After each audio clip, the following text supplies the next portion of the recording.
২৯ October থেকে আবারও কি যুদ্ধে জড়াচ্ছে ইসরায়েল ইরান?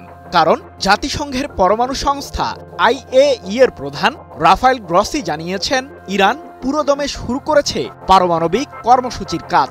বিশ্লেষকরা বলছেন, গত জুনেও ইরান প্রসঙ্গে একই দাবি করেছিল IAEA, যার কারণে এক সপ্তাহের মাথায় লেগে যায় ইরান ও ইসরায়েলের তুমুল যুদ্ধ। আর এবারও একই দাবি করলেন রাফায়েল গ্রসি। এদিকে ইসরায়েলের ভবিষ্যৎ আগ্রাসন সম্পর্কে সর্বোচ্চ প্রস্তুতি গ্রহণ করেছে ইরানের সশস্ত্র বাহিনীগুলো। ইহুদিবাদীদের কড়া জবাব দেওয়ার নির্দেশনা এরই মধ্যে পেয়েছে ইরানের সর্বোচ্চ প্রতিরক্ষা বাহিনী IRGC। এমন বাস্তবতায় এবার কি তাহলে বৃহৎ যুদ্ধ শুরু হচ্ছে?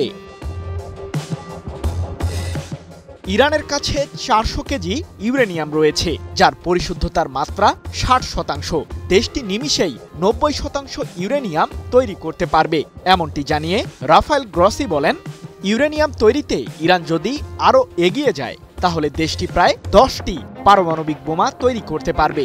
কিন্তু বর্তমানে তেহরানের কাছে কোনো পরমাণু অস্ত্র নেই। 22 অক্টোবর এক প্রতিবেদনে বিষয়টি নিশ্চিত করেছে যুক্তরাজ্য ভিত্তিক সংবাদ মাধ্যম ইরান ইন্টারন্যাশনাল। গত 6 জুনও একই রকম দাবি করেছিলেন IAEA এর প্রধান। তার সেই দাবির এক সপ্তাহের মাথায় 13 জুন ইরান জুড়ে বিমান হামলা চালায় ইসরায়েল, যার মূল টার্গেট ছিল ইরানের পারমাণবিক ও ক্ষেপণাস্ত্র কর্মসূচি ধ্বংস করা। সেই হামলায় স্বল্প ক্ষতি হলেও পাল্টা প্রতিরোধে ইসরায়েলকে কড়া জবাব দেয় ইরান। বিশ্লেষকদের ধারণা, গত জুনের অভিজ্ঞতার উপর নির্ভর করে এবারও ইরানের পারমাণবিক কেন্দ্রগুলোতে হামলা চালানোর ষড়যন্ত্র করছে ইসরায়েল। এক্ষেত্রে IAEA এর প্রধানের দাবি আগুনে ঘি ঢালার মতো কাজ করবে বলে শঙ্কা সমরবিদদের। এদিকে পারমাণবিক ইস্যুতে রাফায়েল গ্রসির মন্তব্যের পর কড়া প্রতিক্রিয়া জানিয়েছেন ইরানের পররাষ্ট্রমন্ত্রী আব্বাস আরাকচি। এ প্রসঙ্গে তিনি বলেন, আমি জানি না IAEA এর প্রধান উদ্বেগের কারণে নাকি হুমকি হিসেবে এই বিবৃতি দিয়েছেন, কিন্তু যারা এই ধরনের হুমকি দিচ্ছে তাদের বুঝতে হবে যে আরেকটি ব্যর্থ অভিযোগের কারণে তাদেরকে পূর্বের চেয়েও কঠিন পরাজয়ের মুখোমুখি হতে হবে। তবে গত জুনে যুক্তরাষ্ট্র ও ইসরায়েলের সম্মিলিত বিমান হামলার আগেই যে ইরান ইউরেনিয়ামগুলো অন্যত্র সরিয়ে নিয়েছিল, সে ব্যাখ্যাই দিয়েছে ইরানের সরকারি সম্প্রচার মাধ্যম the Islamic Republic of Iran Broadcasting. আর ইরানের সর্বোচ্চ ধর্মীয় নেতা আয়াতুল্লাহ আলী খামেনির জ্যেষ্ঠ উপদেষ্টা আলী শামখানি দাবি করে বলেন যে পারমাণবিক স্থাপনা ধ্বংস হলেও আমাদের খেলা শেষ হয়নি।